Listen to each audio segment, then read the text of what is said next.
Welcome to Health System CIO's interview with Jacki Monson, SVP, Chief Integration Officer, Chief Information Security Officer, and Chief Privacy Officer with Sutter Health. I'm Anthony Guerra, Founder and Editor-in-Chief. Jacki, thanks for joining me. Thanks for having me. All right, very good. Let's start off. You want to tell me a little bit about your organization and the roles that I mentioned that you hold? Absolutely. So Sutter Health is a Northern California integrated healthcare system. We have around 52,000 employees and 24 hospitals, lots of ambulatory locations, and it's worth about $17 billion.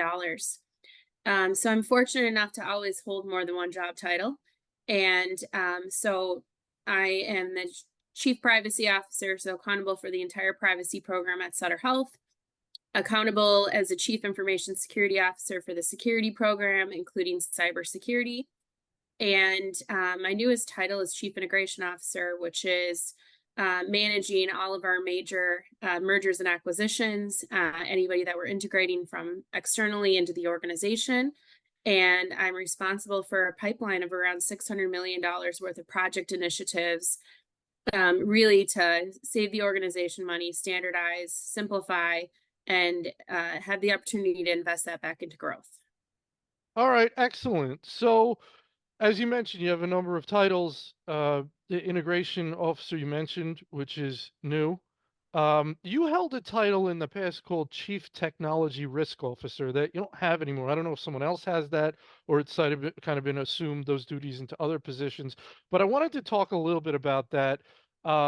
You've got your Chief Information Security Officer, and then I interview a lot of CISOs, and they talk about they are essentially the chief risk officer, at least for technology. Sometimes and we'll talk about that, whether or not that's going to roll up into someone that's in charge of enterprise risk, of which IT or cyber risk is a part.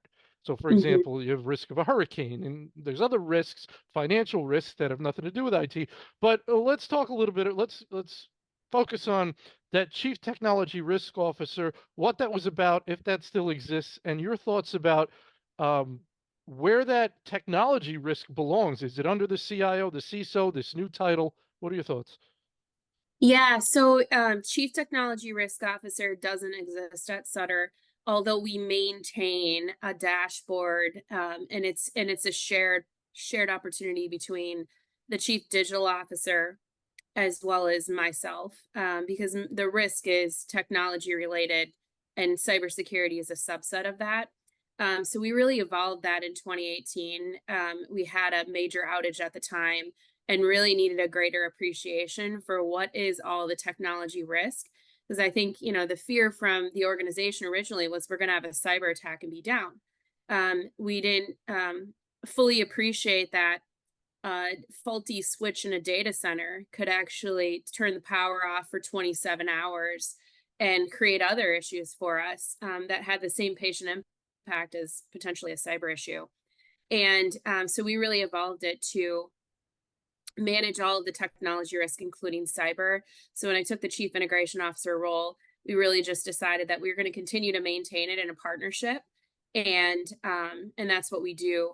Now, both of us sit on the Enterprise Risk Management Group, which is run by our Sutter Health Chief Risk Officer. And so the greater appreciation, so technology risk is just one component of that enterprise risk management function, oversight, and dashboard. So that gets to the natural disasters that you were alluding to that might have some technology risk, but it also has lots of other implications and risk to the organization.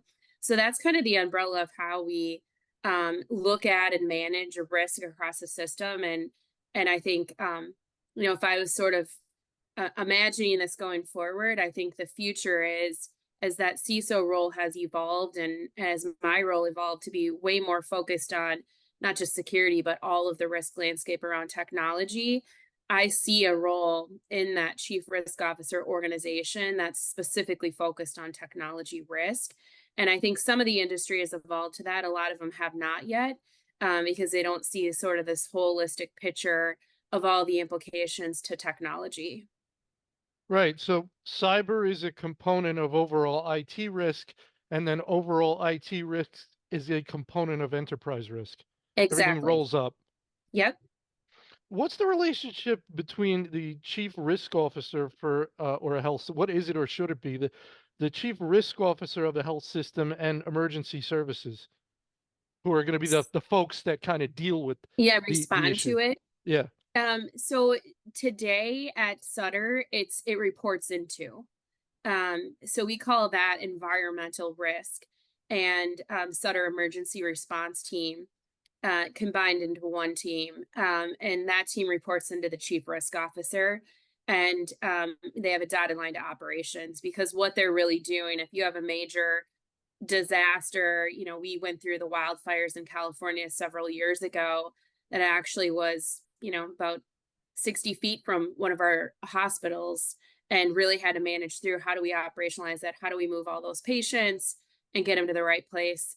So it's just a component of, and what I see evolving, and this has evolved at Sutter, is the risk function has a lot of the risk areas, the highest risk areas like compliance, privacy and security, reporting in some way, either direct or dotted line, so that you can really look at and appreciate all the risks across the organization and then can manage it.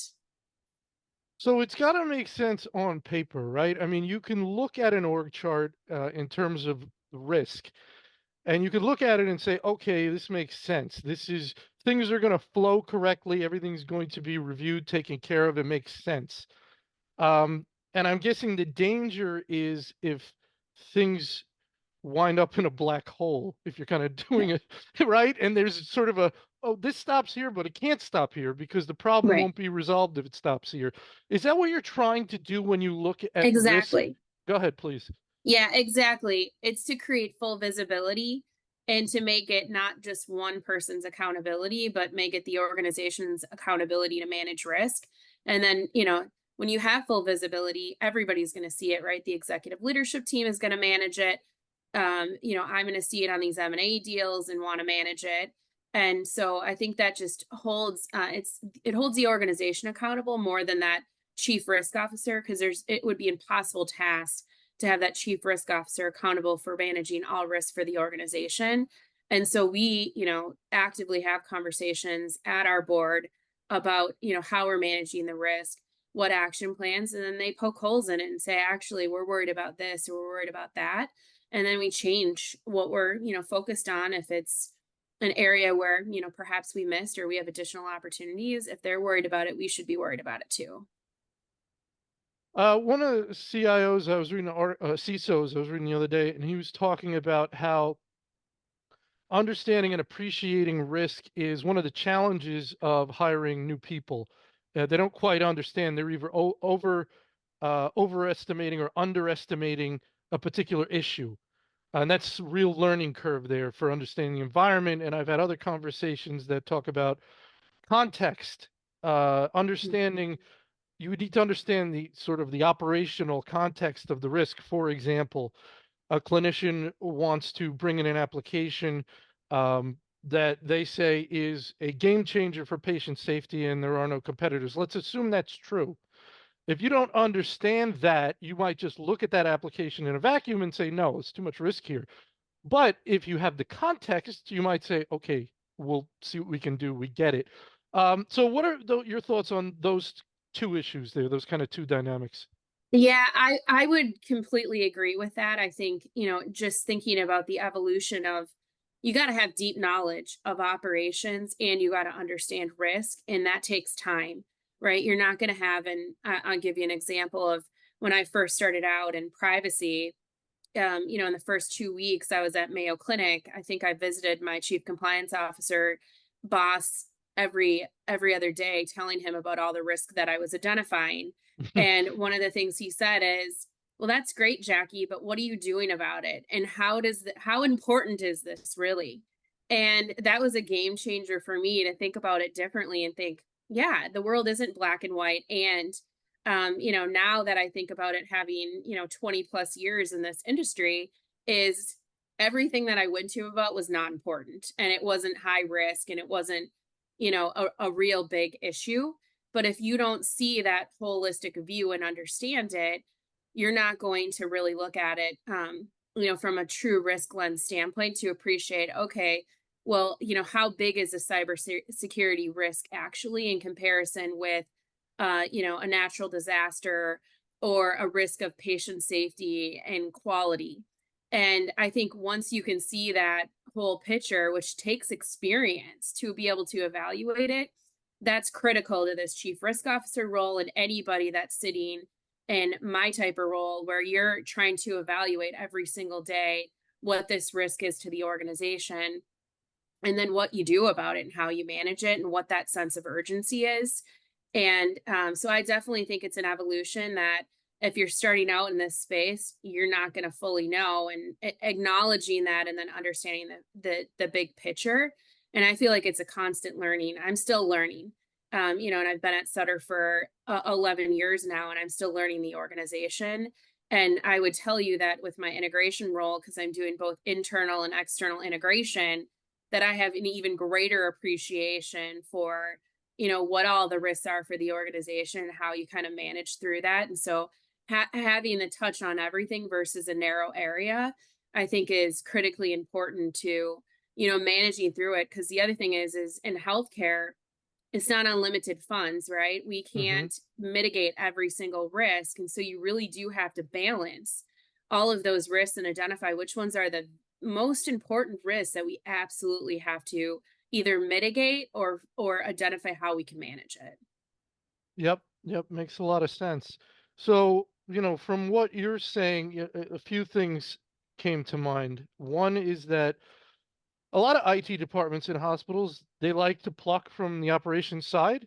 Great, it works. Sometimes people are looking for that challenge, and then you get that operational experience. They say it's easier to teach someone in healthcare some IT than to teach someone in IT healthcare, perhaps. There was a bit of a trend around, it's super cool to hire from outside of healthcare, because everybody's doing it better. But then again, you don't have that operational experience. So you may be Mhm. getting someone who's doing all this cool stuff in banking, but there's a lot of context. They had a big learning curve there.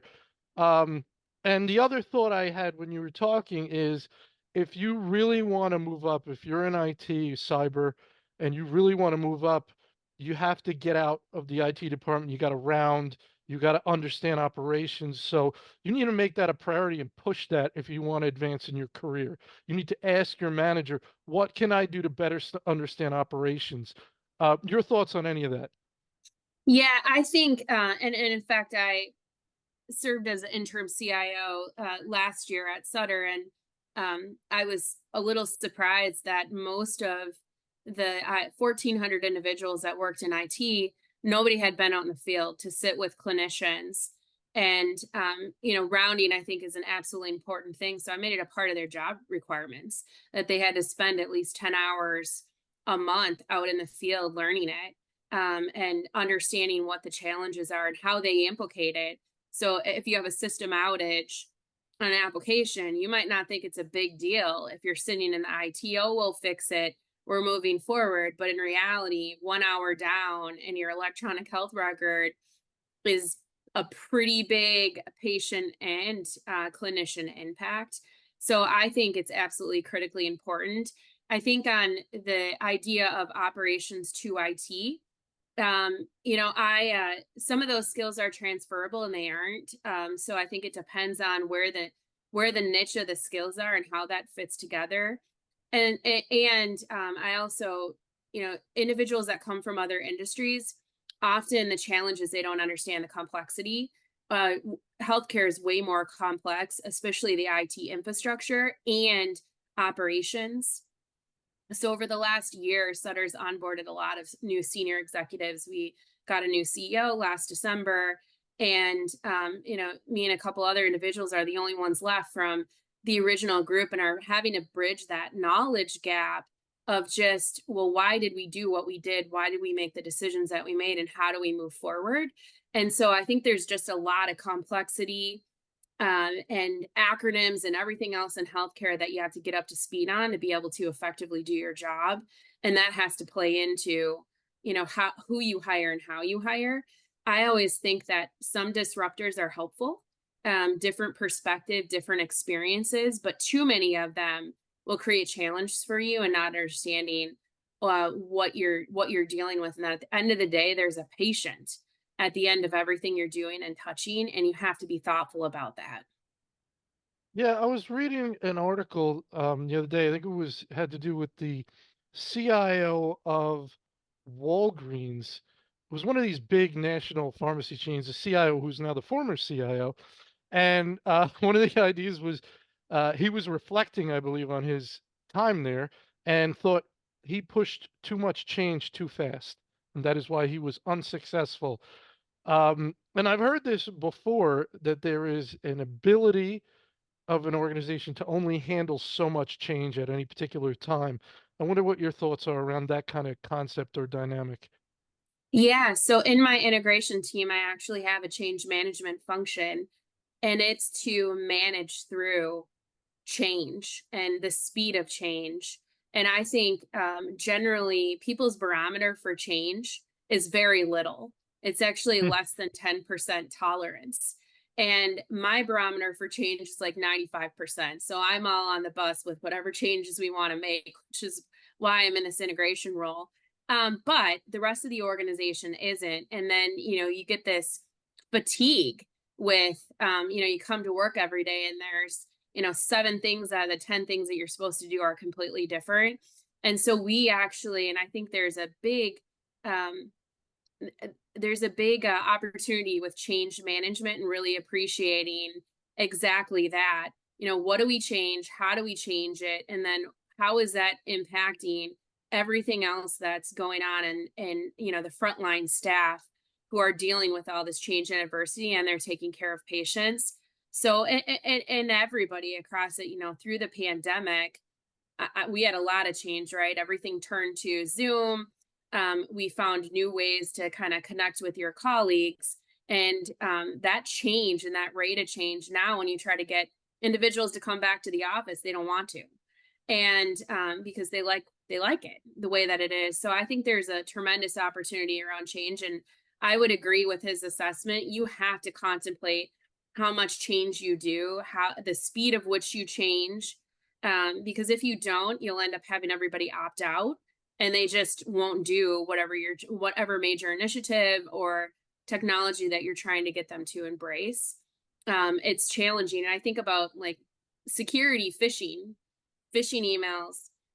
We did a phishing program 7 or 8 years ago now, and I got hate mail every single day. Why would you do this to us? You're disrupting our inboxes, you're disrupting patient care. And now it's the polar opposite.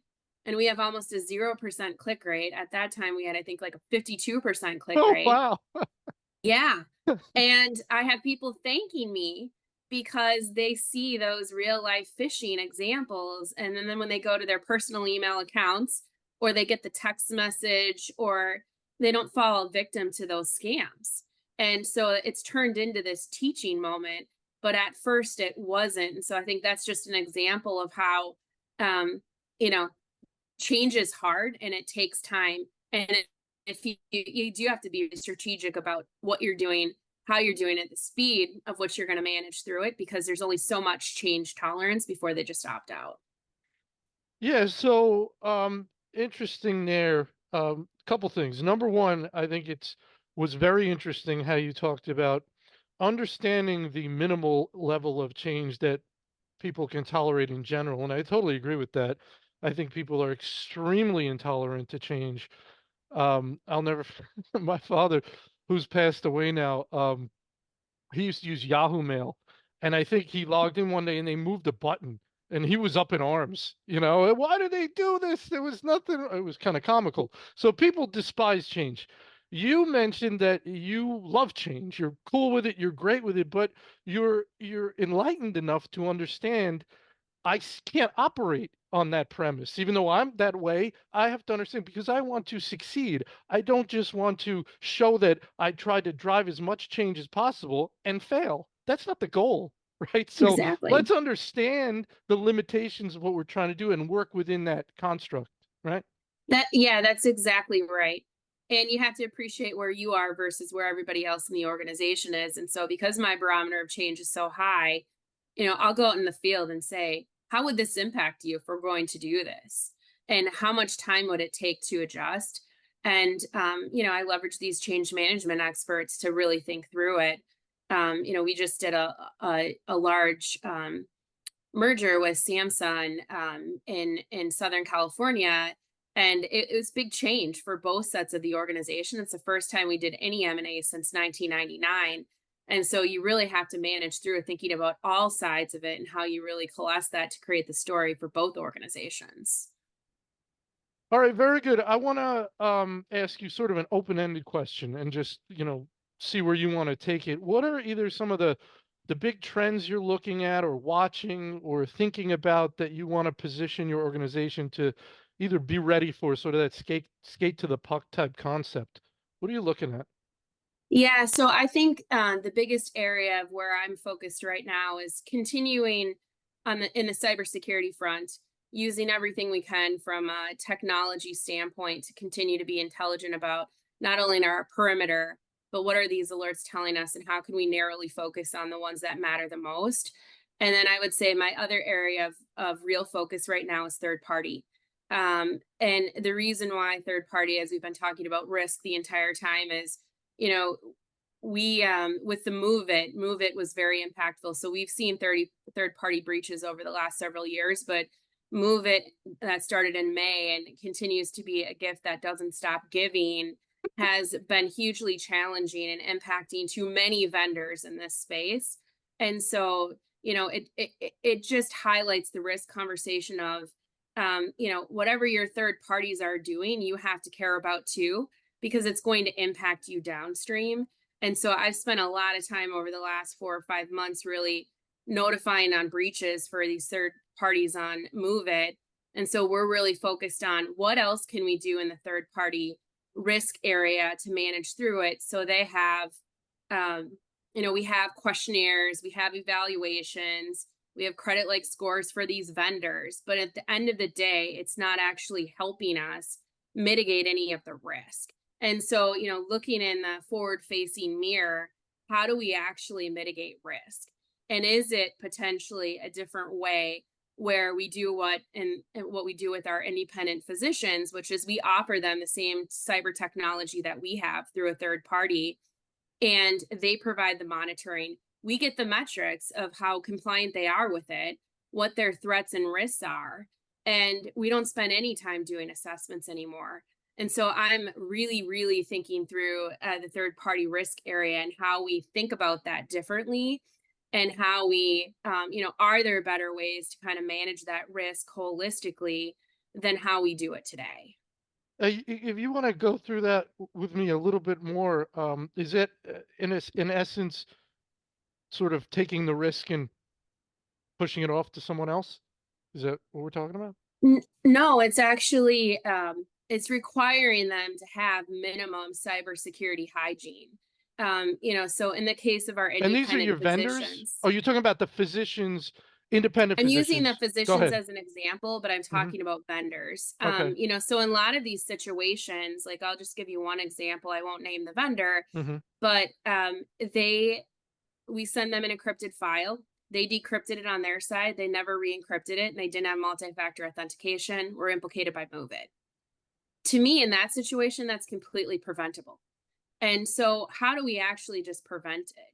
So, if we know that a vendor doesn't have multi factor authentication and doesn't have good encryption practices, why aren't we just having them do that? And if they don't have the means to do it themselves, do we instead push them to, a third party that has a complete technology stack that they can essentially put the controls in place for them? And it becomes, instead of us doing a questionnaire, asking them to tell us what they're doing, relying on them being truthful about that, we would actually just monitor that they have all the controls in place that we would expect them to, that they have the right policies and procedures. And this would all be managed through that third party versus us. Because I think the days of questionnaires are over. Nobody's being honest on them. No. Sometimes they don't even know what we're asking them. And we're finding this out through the breach. When you have to be transparent because you're working on a regulatory investigation where they're asking these specific things and they want proof of the controls and the compliance requirements.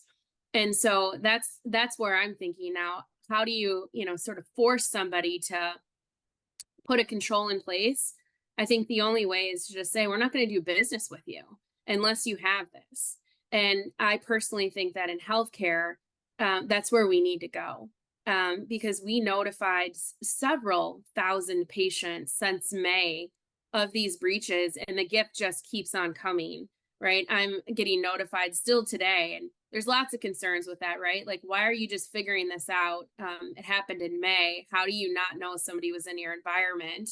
If you have the move it, file sharing, that should be something you evaluate right away. And if you don't have the ability to do that, hire a third party to do that. And that's just not how these things are coming to fruition. And then as they come to fruition and you get these forensic reports, it's basic security controls that they don't have in place.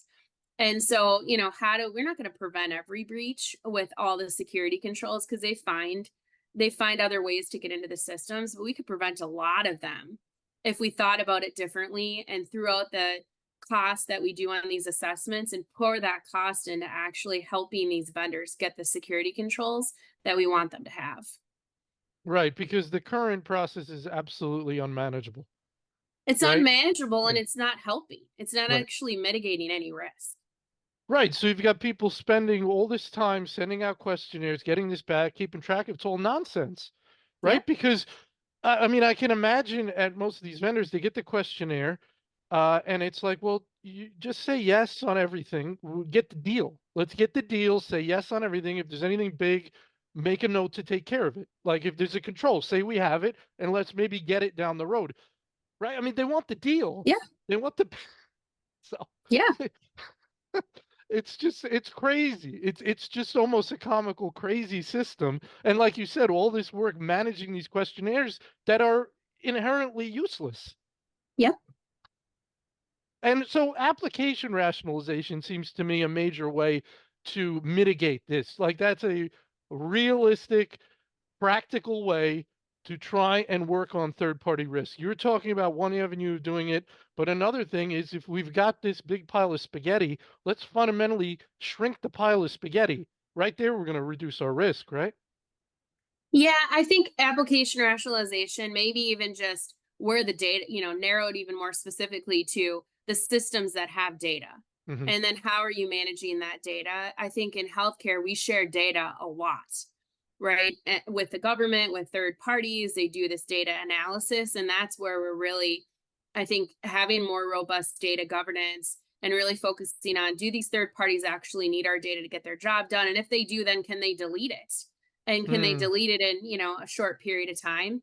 I think application rationalization, having done that over the last 6 or 7 years at Sutter, it's more complex than you think, mm, because you got a lot of attachment to these applications. Maybe not the epics of the world, which I think are pretty secure. It's the mom and pop shop where 20 years ago a physician had this need and they've kept it ever since.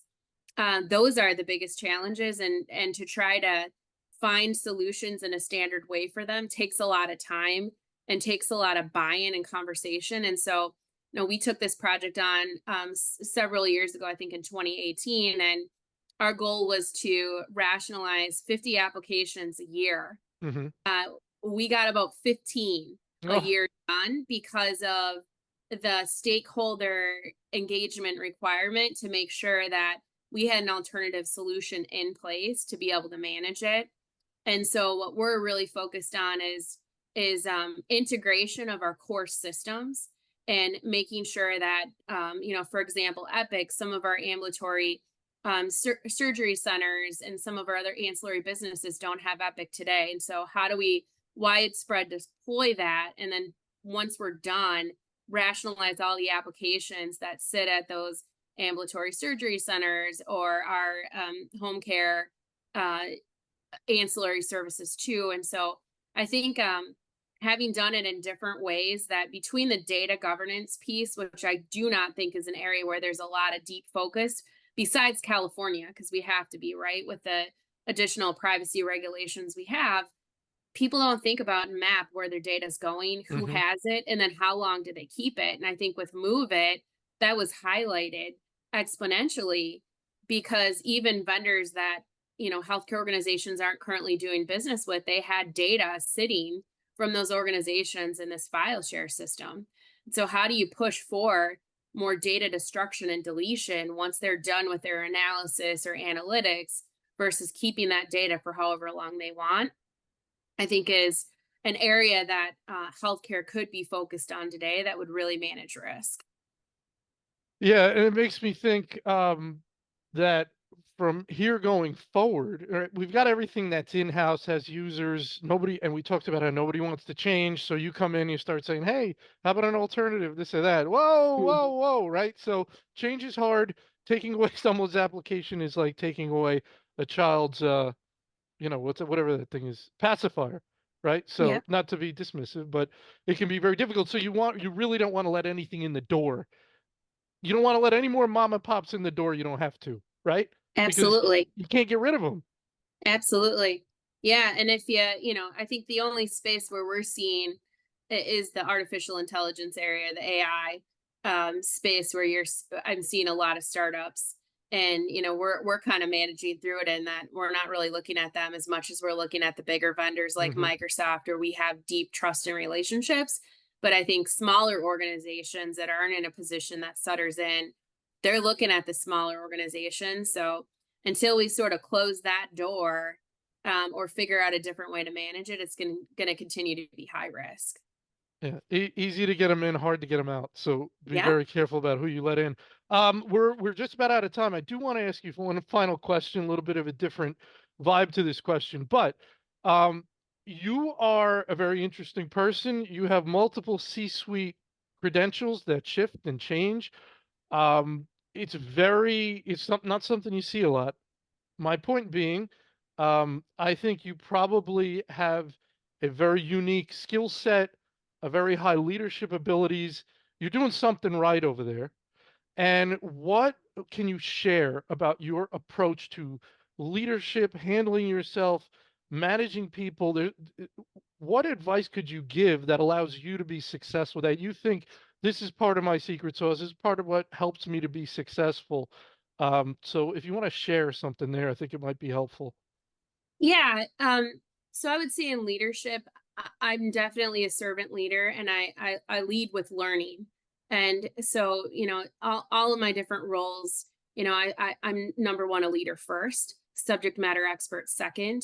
And so I take that role seriously in both understanding the business, understanding what we're doing and why we're doing it, and make sure that I'm adding value as an advisor, not just in my own subject matter area, but in anything with respect to leadership. And then on managing people, my perspective on that is people are our most important assets. You have to hire people that are smarter than you, that can get the work done and can think differently. Don't hire people that are like you, and then invest in them. I spend a tremendous amount of time. Every single person on my team has a development plan, and I personally spend time getting to know them. Even though my team is huge, it's over 300 people. I spend a ton of time getting to know them, knowing their family, what makes them tick, and then most importantly, where do they see themselves? Where do I see them? And then how do we work hard to get them there? So career growth and development is a huge area for me to focus on. And then I say I'm a lifelong lesson learner. And I think I spend a lot of time reflecting on both feedback from others as well as watching. So I have a psychology background, and so it was interesting to look and evaluate, who are the successful leaders and who are the less successful leaders, and then why, Hmm. and what can you learn from them? What can you learn from your own mistakes? And then how do you enhance yourself and be a better version of yourself every single day? And so that's what I mean by a lifelong lesson learner. When I learn lessons, which I do every single day, I share them with my team in, a humble way, whether Hmm. they're good or bad. Of what, and then what am I going to do about it? How am I Hmm. going to address it and change? And I think in this environment, it's high stress. it's high visibility. You have to be thoughtful about how you're going to adjust your sales to accommodate what's next, and how you change your skill set based on what the needs of the organization are. Awesome, Jackie. I want to thank you so much for your time today. I really enjoyed our talk. Thank you so much for having me.